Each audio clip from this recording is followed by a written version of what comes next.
नमस्कार दोस्तों, मैं सौरभ गुप्ता आपका बिजनेस स्टडीज टीचर आज लेकर आया हूं आपके लिए पार्ट नंबर 3 ऑफ स्टाफिंग, जिसका नाम है क्या? सिलेक्शन, जिसको हिंदी में बोलते हैं चुनना, चयन करना। ठीक है, ये पार्ट बड़ा ही छोटा होने वाला है और आपको जैसे कि पता है कि सिलेक्शन क्या होता है, पॉजिटिव भी होता है और नेगेटिव भी होता है। तो जो नेगेटिव है जो सिलेक्ट नहीं हुए, पॉजिटिव जो सिलेक्ट होंगे तो किस प्रकार होंगे, कैसे होंगे, उसको आज हम डिस्कस करने वाले हैं एक ब्रीफ तरीके से, in a very short manner. Okay, let us start. तो सबसे पहले सिलेक्शन होता क्या है बता देते हैं दोबारा से। Selection is the process of choosing the most suitable person for the current position और फॉर द फ्यूचर पोजीशन।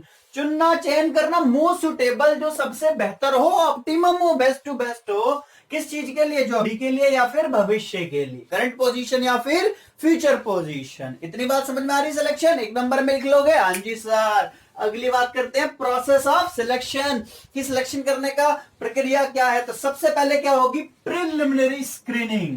देखो सबसे पहले क्या हो रही है? स्क्रीनिंग। स्क्रीनिंग में क्या होता है? जो भी आपकी डॉक्यूमेंटेशन दी गई है उसकी चेकिंग करी जाएगी कि जो भी आपने क्वालिफिकेशन वगैरह बताई है वो सही है या नहीं है। तो प्रीलिमिनरी स्क्रीनिंग कौन करता है? हमारी स्क्रीनिंग कमेटी करती है। कौन करती है? स्क्रीनिंग कमेटी करती है। जैसे कि आपको पता है जब फॉर्म भरते हैं, जब रिक्रूटमेंट निकलती है, फॉर्म भरते हैं ना, तो उसमें कुछ फिलअप्स ऐसे होते हैं जिनको भरना जरूरी होता है कि उसी के बेसिस पर ही आगे फॉर्म भरता है। तो सबसे पहले क्वालिफिकेशन की जांच करना प्रीलिमिनरी स्क्रीनिंग होता है। कहीं हम बंदे को चयन कर ले, बाद में पता लगे कि इसकी डिग्री विग्री सब फर्जी है, इतनी क्वालिफिकेशन इसके पास है ही नहीं।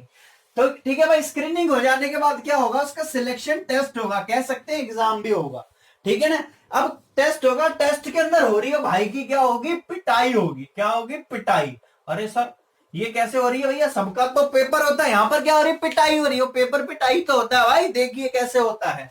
तो सबसे पहले क्या करा जाता है? इंटेलिजेंस टेस्ट को कंसीडर किया जाता है। टेस्ट के अंदर पांचों चीजें कवर अप होती है इंटेलिजेंस सिलेक्शन टेस्ट में। सबसे पहले इंटेलिजेंस। इंटेलिजेंस टेस्ट बताता है आपके आईक्यू लेवल के बारे में। ठीक है, कि आपकी लर्निंग एबिलिटी क्या है। किस चीज के बारे में? Learning ability. आप कितने बुद्धिमान हैं, आप कितने बुद्धिमान है, आपके पास कितना ज्ञान है, ये बताता क्या? Intelligence test. ठीक है, उसी के अंदर एक होता है सेक्शन का एप्टीट्यूड टेस्ट। एप्टीट्यूड टेस्ट क्या बताता है? आप कितने कैपेबल हैं, कितने योग्य हैं। ये तो आपकी बुद्धि हो गई, बुद्धि तो सबके पास है भाई। अब capacity for learning new skill, आप नई चीजों को कितना सीख सकते हैं, वो आपका क्या बताता है? एप्टीट्यूड। अगली बात पर्सनैलिटी। पर्सनैलिटी मतलब सर वही सूट बूट, चश्मा लगा के, जेल लगा के, ड्यू मार के? अरे नहीं भैया, पर्सनैलिटी होता है कि आपका वे ऑफ टॉकिंग क्या है। ठीक है, आपकी सोच क्या है, विचारधारा क्या है। ठीक है ना? ये पर्सनालिटी में सारी बातें आती हैं। आपके बात करने का तरीका क्या है, छोटों के प्रति, बड़ों के प्रति, एक जॉब के प्रति, हर एक चीज के प्रति। तो बेसिकली कह सकते हैं आपका चरित्र। कहते हैं ना हमारा चरित्र बहुत ही अच्छा है। ठीक है, तो वो किस में बात आ जाती है? हमारी पर्सनैलिटी। उसके बाद बात आती है ट्रेड। ट्रेड क्या होता है? अरे 11 में पढ़ा था बाइंग एंड सेलिंग। अरे वो नहीं है भैया, ट्रेड होता है एग्जिस्टिंग स्किल्स। आपके अंदर पहले से वो कितने गुण हैं इस काम को करने के। ठीक है, जिस काम के लिए हम आपको रखेंगे उसके अंदर आपके अंदर पहले से कितने गुण हैं, मतलब existing skills. And the last one is interest. चलो सारी बात है कि आपका उस काम को करने का इंटरेस्ट है या नहीं। अगर होगा तो आप उस पेपर को, उस टेस्ट को क्या दोगे? बेहतरीन तरीके से दोगे। नहीं होगा तो हट जाओगे भाई। ठीक है, तो क्या होगी? यहां पर पिटाई होगी। पी से पर्सनालिटी, इंटेलिजेंस, ट्रेड, एप्टीट्यूड और इंटरेस्ट। क्या हुई? पिटाई हुई। सबसे पहले स्क्रीनिंग हुई, फिर पिटाई हुई, मतलब सिलेक्शन टेस्ट हुआ। उसके बाद क्या हो रहा है? Employment interview. अब भैया बुला लिया गया, किसमें? इंटरव्यू में सामने बिठा लिया गया। क्यों बिठा लिया गया? ताकि हम उसके बारे में और जान सके। जब पर्सन क्या होता है, फेस टू फेस बात होती है तो उसके बारे में जितना ज्यादा जान सकते हैं फोन पर, ठीक है, और चैट पर इतना नहीं पता लगता जितना सामने से पता लगता है। इस बात को तो बहुत अच्छे से समझा होगा आपने।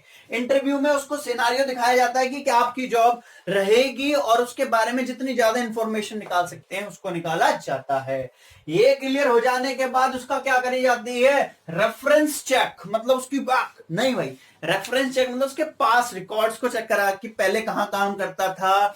ठीक है, इसका बैकग्राउंड क्या है, कोई क्रिमिनल रिकॉर्ड तो नहीं है। ठीक है ना। ये सारी बातें को कंसीडर किया जाएगा रेफरेंस चेक के, उसका फैमिली स्टेटस क्या है, फैमिली के अंदर कितने लोग हैं, उनका क्या क्या काम करते हैं, इस प्रकार से। ठीक है ना। जैसे कि अगर किसी की आर्मी में भर्ती होनी है, पुलिस में भर्ती होनी है, तो उसका रेफरेंस चेक किया जाएगा, और तो उसके मोस्टली पर्सन अगर पुलिस में है तो उसके लिए इजी हो जाता है एज कंपेयर टू सिविलियंस। ठीक है। तो अगली बात कर रहे हैं अब, रेफरेंस चेक क्लियर कर जाने के बाद क्या लेती है कमेटी? डिसीजन लेती है, निर्णय लेती है कि इसको चुना जाए या नहीं चुना जाए। तो स्क्रीनिंग हुई, टेस्ट हुआ, इंटरव्यू हुआ, रेफरेंस हुआ, डिसीजन। तो अगर सिलेक्शन डिसीजन क्या है? यस है, तो फिर उसका क्या होगा? मेडिकल होगा या फिजिकल एग्जामिनेशन होगी। मतलब वही मेडिकल फिजिकल होगा, उसको एक्चुअल में चेक किया जाएगा कि ये फिट है भी इस काम के लिए या नहीं, कोई बीमारी तो नहीं है किसी चीज से। सर ये किस लिए करा जा रहा है? क्योंकि भैया जब वो काम कर रहा होगा, ठीक है, अगर वो बीमार होगा या उसको कोई दिक्कत परेशानी होगी तो मोस्ट ऑफ द टाइम क्या रहेगा? एब्सेंट रहेगा।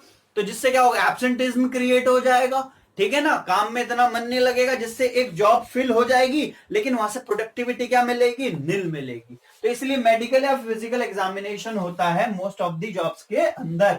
उसके बाद उसको क्या करी जाएगी? Job offer. अब वो सेंसा हो गया भाई, अब उसकी मर्जी है कि एक्सेप्ट करे या रिजेक्ट। राइट टू एक्सेप्ट और रिजेक्ट। ठीक है। अगर एक्सेप्ट कर लेता है तो फिर उसके साथ क्या कर लिया जाएगा? Contract of employment. जॉब के लिए क्या कर लिया है? कॉन्ट्रैक्ट। कॉन्ट्रैक्ट ऑफ एम्प्लॉयमेंट में क्या लिखा होगा? सारे उसकी भाई लीव्स कितनी मिलेंगी, सैलरी क्या मिलेगा, परक्यूट्स क्या मिलेंगे, बेनिफिट्स क्या मिलेंगे, सारी बातों का डिस्कशन होगा किसके अंदर? कॉन्ट्रैक्ट ऑफ एम्प्लॉयमेंट के अंदर। क्या इतनी बात समझ में आई? हाँ सर आई, एक बार और बता दो। मैंने कहा बिल्कुल बता देते हैं। तो सबसे पहले क्या होगी? Preliminary screening by the screening committee. फिर क्या होगा? Selection test on the basis of intelligence, aptitude, personality, trade, interest, जिसको हम क्या बोल रहे हैं? पिटाई।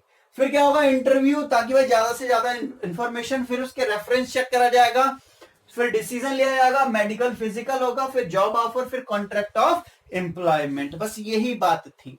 अब जो नेक्स्ट टॉपिक में हम पढ़ेंगे उसका नाम है ट्रेनिंग, और चैप्टर भी क्या हो जाएगा? खत्म, वाइंड अप। ठीक है। तो प्लीज इस वीडियो को बड़े ध्यान से पढ़िएगा, और अगर आपने पिछले वीडियो नहीं देखे हैं तो उन वीडियोस को भी देखिएगा, पार्ट 2 और पार्ट 1। आपको श्योरली ये चैप्टर बहुत अच्छे से आएगा। और अगर आपको इस चैप्टर के नोट्स चाहिए तो आप मेरे को व्हाट्सएप कर सकते हैं 9582824711।